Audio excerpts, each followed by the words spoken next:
자, 그렇다면 오늘은 이제 이 시간과 돈과 관계에 있어서 우리가 조심해야 될 이 세상의 조류, 이 세상의 가치관이 무엇이 있을까? 자, 많은 우리 그리스도인들도 이 세상의 가치관에 그냥 편승해서 살 때가 많아요. 그러다 보면 하나님으로부터 멀어지거든요. 자, 이 세상의 가치관의 실체를 우리가 좀 알자는 거예요. 그 부분에 대해서 하나님은 뭐라고 말씀하시는지 하나님의 음성을 들어보자는 거죠. 첫 번째는 이겁니다. 세상의 가치관 첫 번째는 자, 이런 부분에 한번 읽어볼까요? 시작. 하나님 탓하기. 자, 누구 탓해요? 하나님 탓. 여러분, 세상의 가치관은 그겁니다. 세상의 흐름은 남 탓하는 거예요. 어떤 문제가 생기고 어려운 일이 있으면 내 탓이 아니라 남의 탓을 합니다. 환경 탓하고, 조상 탓하고, 능력 탓하고, 대통령 탓하고, 정치인 탓하고, 그냥 사실 그분들과 관계가 없을 수도 있거든요. 원인을 내 안에서 찾아야 되는데 세상의 흐름은 뭐냐면 나의 약함을 인정하지 않아요. 나의 실수와 잘못을 인정하지 않습니다. 자꾸 남 탓하는 거예요. 이게 이제 우리 그리스도인들은 어떤 상황으로 이르게 되느냐면 내가 고난을 당하고 어려운 일을 당하고 힘든 상황에 접하면 하나님 탓을 하게 되는 거죠. 하나님 탓. 하나님을 원망하고 불평하는 이런 상황에 이르게 됩니다. 여러분, 어떤 일에든지 남 탓하고 하나님 탓하는 사람은 발전이 있을 수가 없어요. 자기 안에 갇혀 있게 됩니다. 그 후에는 더욱 비참해지는 결론에 이르게 되는데, 자, 그러면 여러분, 우리가 시간과 돈과 이 관계에 있어서 하나님 탓하는 예가 어떤 부분이 있을까? 자, 여러분, 먼저 이 시간적인 부분을 여러분 보세요. 자, 우리 누가복음 10장에 첫 번째 우리 마르다 마리아 이야기 있죠? 자, 마르다는 언니인데 예수님 탓합니다. 막 일을 하다가 나중에는 열받아가지고 예수님에게 막 분노하면서 짜증을 부리죠. 마르다가 그랬어요. 사실 예수님 탓할 문제가 아닙니다. 자신이 시간에 있어서 중요한 우선순위를 모르고 있었다는 게 문제죠. 자기 탓해야 맞아요. 사실 그 마르다 마리아 나사로 가정에 예수님 오셨을 때 VIP는 예수님이잖아요. 중요한 분은 예수님입니다. 그럼 예수님이 원하는 걸 해야 되는 거예요. 그 시간상 중요한 일을 해야 되는 겁니다. 마리아는 그렇게 했어요. 예수님께 칭찬을 받아요. 참 잘했다. 좋은 편을 선택했다. 너 참 지혜롭다. 자, 그런데 마르다는 예수님이 별로 중요해 하지 않는 음식에만 집중을 합니다. 그건 본질이 아니거든요.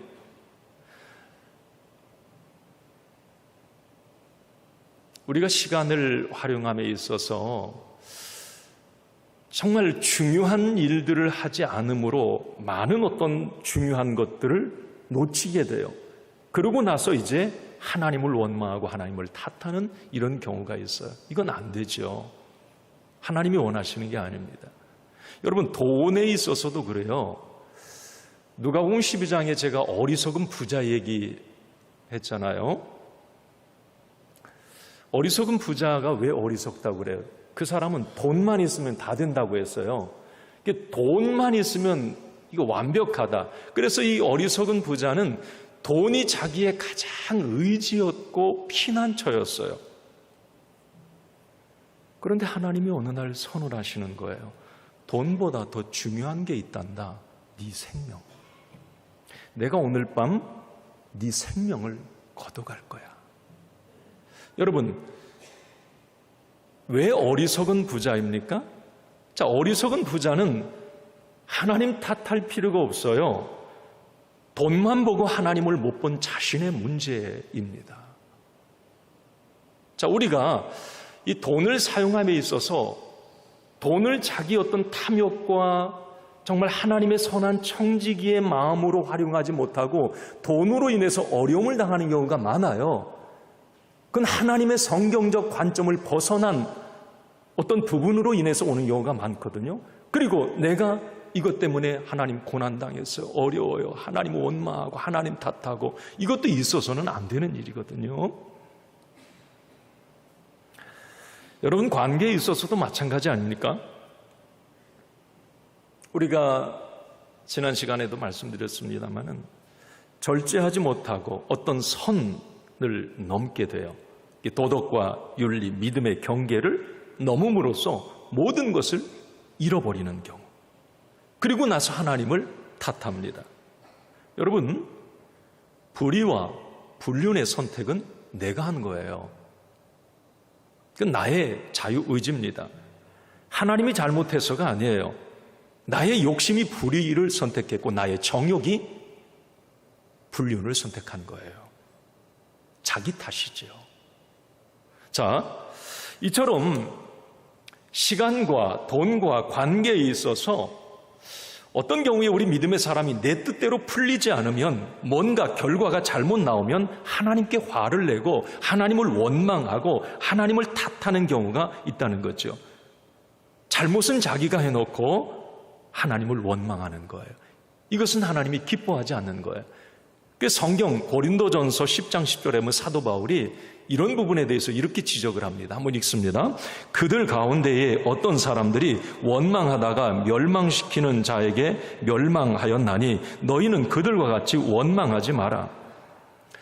여러분, 우리가 시간, 돈, 관계, 이게 다예요. 불평거리도 여기서 다 나오는 거고요. 삶이 어려워지는 것도 이 부분 때문에 다 그래요. 자, 그러면 이 부분이 뭔가 잘못되고 틀어지고 뭔가 문제가 생겼을 때에 나의 약함을 인정하고 하나님 앞에 엎드려야 합니다. 하나님 원망하고 하나님 탓하고, 그렇게 되면 여러분 발전이 있을 수가 없는 거예요. 신앙의 성장이 있을 수가 없는 거죠.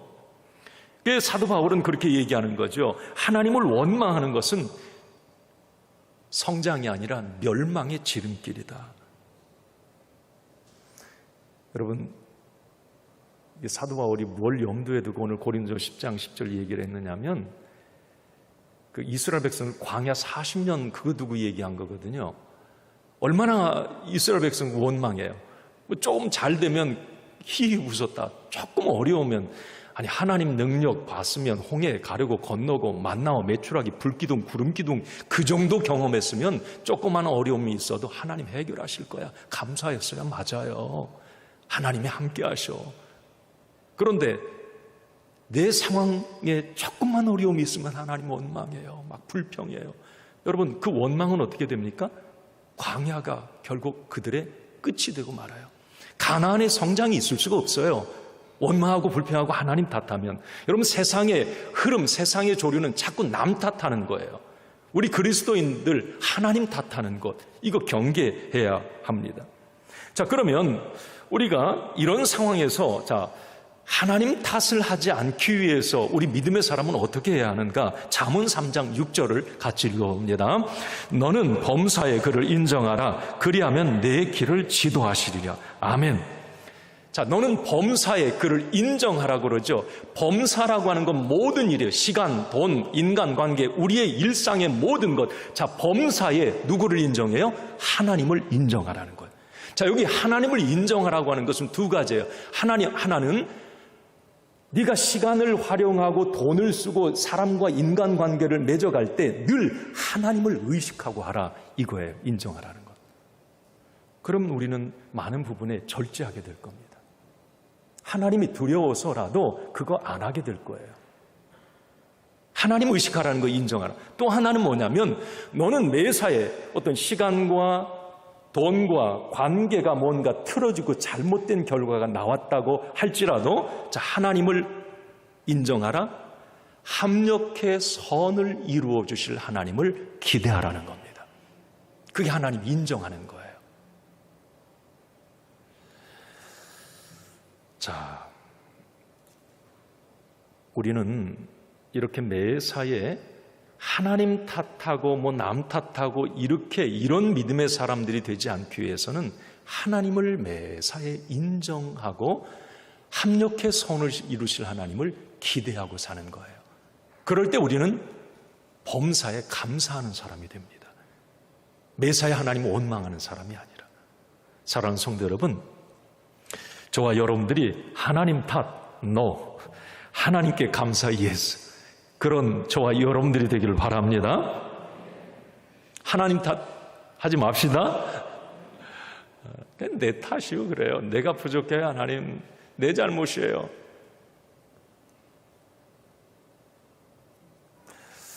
자, 또 하나 여러분, 이 탓하는 문제 우리 경계해야 되고요. 그리고 또 하나는 조심해야 될 탕류가 두 번째입니다. 이 나쁜 무리와 어울리기예요. 자, 이 부분 우리 고린도전서 15장 33절 지난주에 나눴던 말씀인데 같이 한번 읽습니다. 속지 말라. 악한 동무들은 선한 행실을 더럽히나니. 자, 악한 동무들, 나쁜 무리예요. 자, 시간과 여러분 돈과 관계에 있어서 이게 잘못되는 경우는 왜 그러느냐면 대부분 내 주변에 악한 동무가 있기 때문에 그래요. 악한 영향을 주는 사람들 때문에 이게 어긋나는 경우가 상당히 많아요. 돈의 관계, 사람과의 관계, 뭐 시간의 어떤 그런 잘못 쓰의 문제. 사람은 여러분 독불장군이 없어요. 내 옆에 가장 가까이 있는 사람의 영향을 꼭 받게 되어 있습니다. 제가 지난 시간에 그런 질문 드렸잖아요. 여러분 가장 가까이 지금 누가 있습니까? 그 사람이 신실한 믿음의 사람입니까? 긍정적인 사람입니까? 적극적인 사람입니까? 감사를 입에 달고 사는 사람입니까? 그러면 그렇게 돼요. 그런데 내 옆에 가장 가까운 사람 늘 불평하고 원망하고 뭐 그냥 안 좋은 소리하고 비난하고 그럼 그 사람 그렇게 돼요. 닮아가게 되어 있단 말이에요. 나쁜 무리와 어울리지 않기. 여러분 세상은 어떤 부분이냐면 자꾸 여러분 이 악한 어떤 영향력을 가진 그 무리에 어울리기를 좋아합니다. 우리 믿음의 사람들이 자꾸 이게 나쁜 영향력의 안에 이렇게 묶이는 이유가 왜 그러냐면 이런 부분이에요. 훨씬 재미있어요. 이 나쁜 무리와 어울리는 게. 여러분 그렇지 않나요? 사치와 향락과 음란 짜릿합니다. 매력적이에요. 이 뭐 절제할 필요가 없어요. 여러분 믿음의 사람들과 사귀고 교제하는 게 참 고리타분하다고 생각 안 하셨어요?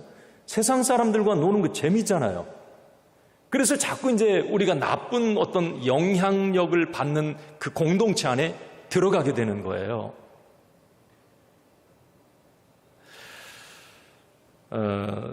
오해는 하지 마세요, 여러분. 우리가 세상의 어떤 악한 동무, 뭐 나쁜 무리라고 그래서 세상 사람들과 교제 끊어라 그러고 살 수 없어요. 그들과 사귀고 교제해야 합니다. 그리고 때로는 그들은 우리의 어떤 복음적인 선교의 전도의 대상이기도 해요. 여러분 그들과 관계 끊어서는 예수님도 사마리아 가셨고요. 우물가의 여인 예수님이 전도하셨어요. 가까이 하셨단 말이에요. 여기서 제가 말하는 것은 뭐냐면 그 악한 동무들이 나누어 먹는 열매, 결과물들을 그것과 연합하지 말라는 거예요.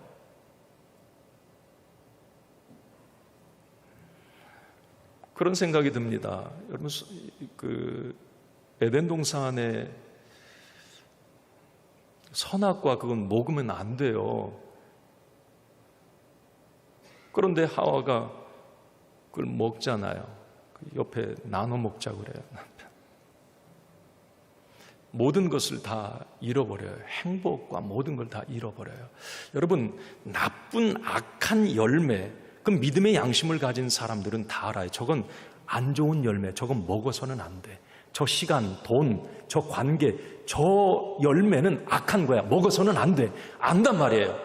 자, 그러면 그것을 내가 따먹지 마. 설령 친구가 옆에서 그 악한 열매를 내게 권할 때 그냥 모른 척하고 받아 먹지 말라는 거죠. 이게 연합하는 문제예요. 악한 무리와 어울리. 세상은 자꾸 이 부분을 확대해 나갑니다. 야, 우리 모임에 들어와, 짜릿해. 야, 정말 재밌어. 스릴 있어. 얼마나 좋은 줄 알아. 여러분, 믿음의 판단력 기준으로 그게 뭔가 악한 영향을 주는 열매처럼 보이면 나눠 먹지 말아야 돼요. 연합하지 말아야 됩니다. 우리 믿음의 사람들은 그래서 무엇보다 이 믿음의 교제권을 넓혀가세요. 뭐 믿는 사람들끼리 놀아라, 그 절대 아닙니다. 우리의 어떤 영적 파워의 핵심은 우리 믿는 사람의 교제권, 그러니까 우리 믿음의 사람들과의 어떤 친밀한 교제, 내 옆에 신실한 믿음의 사람, 기도하는 사람, 하나님의 말씀을 가까이 하는 사람을 많이 두셔야 돼요. 그래야 내가 그 영향을 받아요. 그리고 세상으로 나아가서 또 어떤 세상의 사람들과 사귐 교제를 이어가고, 악한 열매라고 느껴지면 거부하고 연합하지 않고, 이런 분별력이 우리 믿음의 사람들에게 필요한 거예요. 저는 오늘 이 예배에 나오신 여러분들, 우리 믿음 안에 있는 여러분들에게 아름다운 교제들이 이루어져 가기를 바랍니다. 네. 빌레몬서 1장의 그 6절에 보면 바울이 그런 말을 해요. 한번 읽습니다. 이로써 내 믿음의 교제가 우리 가운데 있는 선을 알게 하고 그리스도께 이르도록 역사하느니라. 믿음의 교제가 그리스도께 이르도록 한다는 거예요. 세상의 어떤 나쁜 무리와 어울림은 그리스도께 멀어지게 하는 거예요. 근데 믿음의 교제권 안에 자꾸 내가 있으면 주님과 가까워지는 거예요. 하나님을 가까이 함이 복이거든요.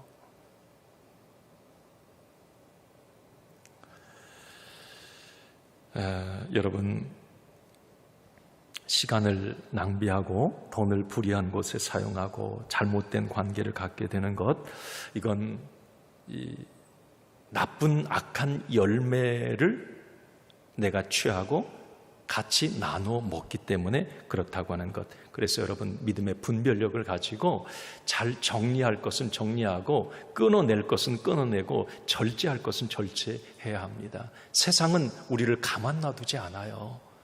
조금 절제, 조금 믿음 안 해요. 금방 무너져요. 그래서 정말 믿음의 교제권 안에 서로 중보기도 하고, 서로 정말 말씀의 떡을 함께 나누고, 서로 함께 예배드리고, 그리고 믿음의 어떤 영적 파워를 가지고 세상으로 나가야 세상의 어떤 열매들, 악한 것들을 우리가 거부할 수 있는 힘이 생기는 거예요. 자꾸 여러분, 하나님을 가까이 하세요. 자, 마지막으로 경계해야 될 것, 이 세상의 가치관 가운데 하나는 이 세상 사랑하기. 자, 여러분, 하나님 사랑하시죠? 아멘.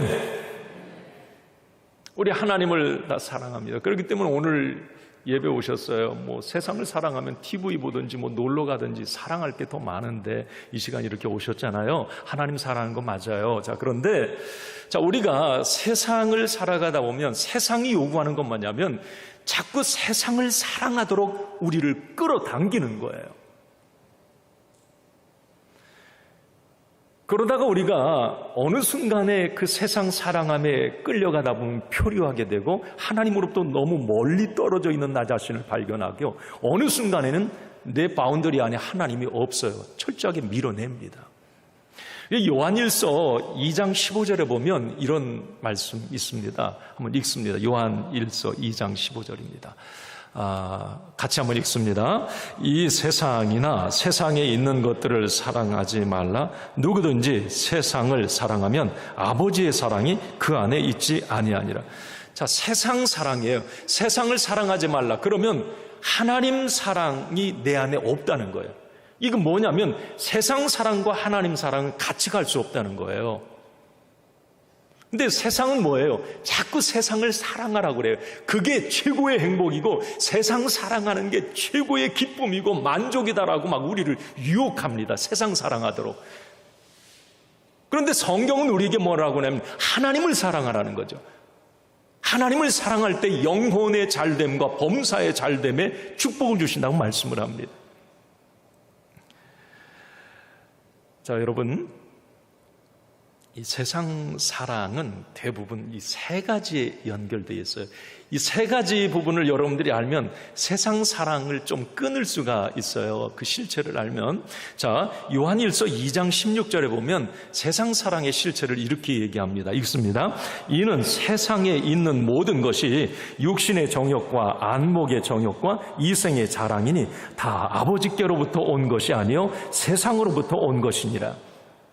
자, 저기에 여러분 세 가지 나오죠. 육신의 정욕, 안목의 정욕, 이생의 자랑. 이건 세상으로부터 온 거예요. 그러니까 세상 사랑하는 사람은 저 세 가지가 반드시 있습니다. 우리에게도 있을 수 있어요. 이걸 조금 이제 끊어내야 되는데, 자, 여러분, 육신의 정욕이 뭐예요? 육신의 정욕. 이건 뭐 여러분 다 감은 잡으셨을 거예요. 몸이, 이게 마음이 원하는 대로 그냥 이렇게 따라가는 거예요. 시간과 여러분 돈과 인간관계에 있어서 내 육신이 원하는 대로 살아가는 거예요. 세상은 그걸 원해요. 뭐냐면 네 감정대로, 네 느낌대로, 네 몸 끌리는 대로 그냥 살아. 얼마나 재밌는데 세상이 그렇게 요구를 하는, 그게 육신의 정욕이거든요. 여러분, 예수님 광야 시험 당하실 때 마귀의 1단계 공격이 뭐냐면 육신의 정욕이잖아요. 돌을 떡으로 만들으라고 말하잖아요. 육신의 정욕이에요. 자, 여러분, 시간과 돈과 관계에 있어서 이렇게 몸이 끌리는 대로, 느낌대로, 감정대로 사는 것은 결국 어떤 결과에 이르냐면 쾌락을 추구하는 인생이 됩니다. 그래서 여러분, 어거스틴이 고백록에 보면 참 깊은 의미를 거기서 표현하는데, 자, 육신의 정욕만을 따라가는 사람, 동물이라고 그렇게 표현해요. 동물적 삶이다. 동물과 다를 게 하나도 없다는 거죠. 내 느낌대로, 감정대로, 그냥 생각대로 사는 거. 여러분, 이 육신의 정욕을 세상은 막 요구해요. 그렇게 살라고. 그런데 그걸 이겨낼 수 있는 비밀이 어디 있을까요? 자, 사람은 떡으로만 살 것이 아니요 하나님의 입으로 나오는 말씀으로 살리라. 여러분, 내 안에 자꾸 하나님의 말씀으로 채우시기 바랍니다. 말씀을 자꾸 오늘 설교 들으시잖아요. 이 듣고 여러분 한 주간 세상을 이기는 거예요. 육신의 정욕을 이겨내는 거예요. 그리고 평상시에 말씀을 읽고 묵상하세요. 내 안에 하나님의 말씀을 차곡차곡 채워가면 육신의 정욕쯤은 이겨낸다는 거예요. 야,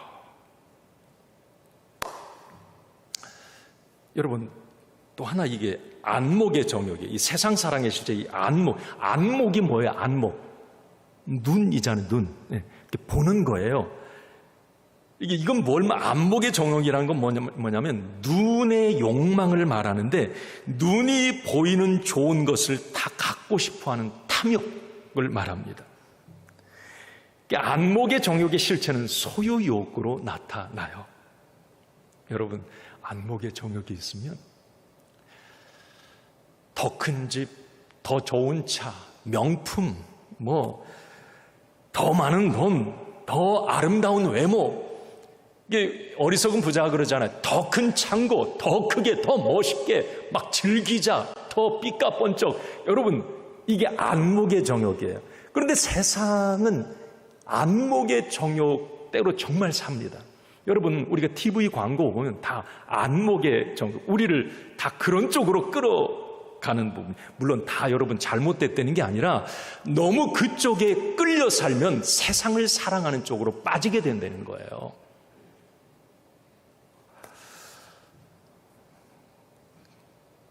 그런 경우가 있어서는 안 돼요.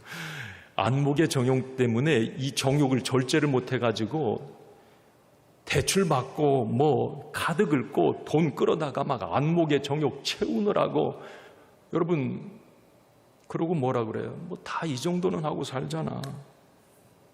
여러분, 버는 돈보다 쓰는 돈이 많으면 반드시 문제가 생기게 되어 있어요. 부부싸움이 잦고 절망과 좌절, 당혹감을 경험을 합니다. 자, 결국 이 안목의 정욕은 세상이 요구하고 세상 사랑하도록 자꾸 끌어가는 미끼이지만 우리 믿음의 사람들은 그 안목의 정욕을 절제할 수 있어야 되고, 때로는 끊어낼 수 있어야 되고, 참아낼 수 있어야 돼요. 그래서 성경에 여러분 잠언 21장 20절에 보면 이런 말씀이 있어요. 한번 읽어보실래요? 지혜 있는 자의 집에는 귀한 보배와 기름이 있으나 미련한 자는 이것을 다 삼켜버리느니라. 이게 무슨 말인 줄 아세요? 성경에서 여러분 돈을 많이 벌라 이 말 없어요. 돈 많이 벌라 이 말 하지 않아요. 대신 주신 것을 지혜롭게 관리하라 이 이야기를 합니다. 그러니까 성경은 벌어서 풍족한 것이 아니라 지혜롭게 하나님이 주신 것을 잘 관리함으로 풍성해진다 이렇게 말을 하고 있단 말이죠. 자, 그러면 한번 생각해 보세요. 나에게 하나님은 시간도 주시고 돈도 주시고 인간관계도 맺게 해주세요. 그게 자꾸 뭔가 안목의 정욕을 채우는데 사용된다면 여러분 그 사람은 결국 세상 사랑하는 대로 다 빠져버리고 하나님 사랑이 거기 있을 수가 없다는 말이죠. 여러분 절제와 자족의 삶을 살아내는 것, 이게 정말 하나님 사랑하는 비밀이 아닐까 생각을 합니다. 마지막으로 여러분 세상 사랑의 실제 가운데 하나가 이것 세상 사랑하는 거예요.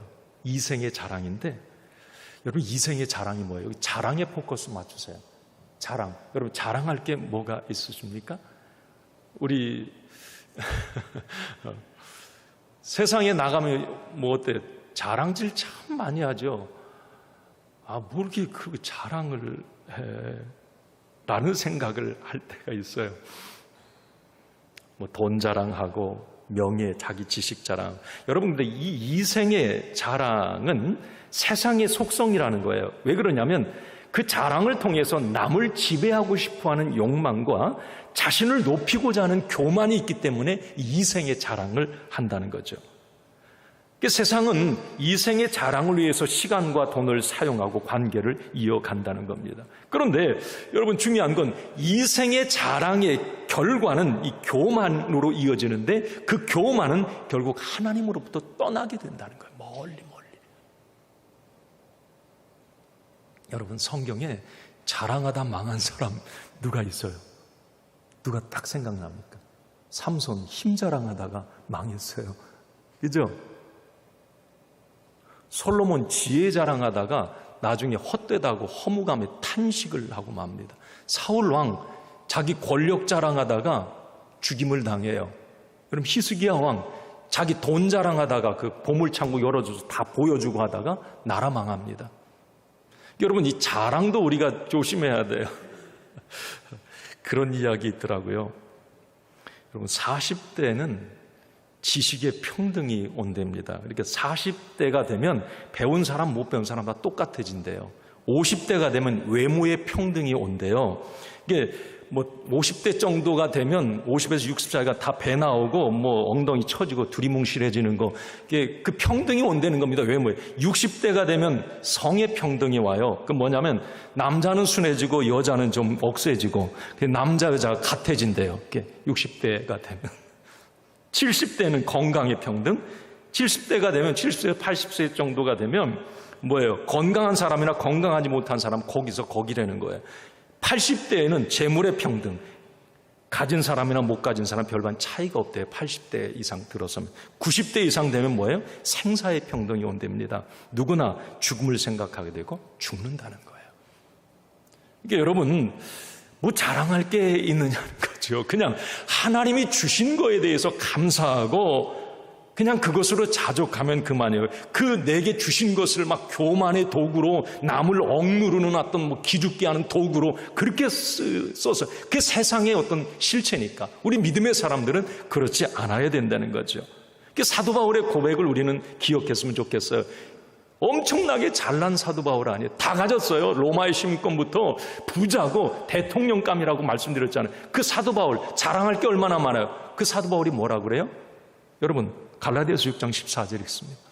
시작. 내게는 우리 주 예수 그리스도의 십자가 외에 결코 자랑할 것이 없으니. 여러분 놀란 말이에요. 십자가 외에 자랑할 게 없대요. 세상 자랑 엄청 해야 맞아. 이 사도 바울 십자가 자랑한다는 거예요. 또 하나 더 놀라운 고백, 고린도후서 11장 30절에 이렇게 말합니다. 바울이 시작. 내가 부득불 자랑할진대 내가 약한 것을 자랑하리라. 세상하고는 좀 다른 거예요, 여러분. 세상은 나 잘난 거 조금 있는 거, 남들보다 또 더 가진 거, 그거 막 자랑하는데 우리 그리스도인은 그래서 그래요. 예수님 자랑하고 내가 부족해요. 그 연약함을 고백할 수 있고. 여러분, 세상 사랑의 실체, 육신의 정욕, 안목의 정욕, 이성의 자랑, 이건 모두 다 중독성이 엄청 강한 것들입니다. 전염성들이 강한 것들이에요. 결국 우리를 하나님으로부터 멀어지게 하는 것들입니다. 자, 오늘 이렇게 말씀을 마칩니다. 자, 세상적 가치관이 너무 그 조류가 너무 거센 세상에 여러분 예배 마치고 나갑니다.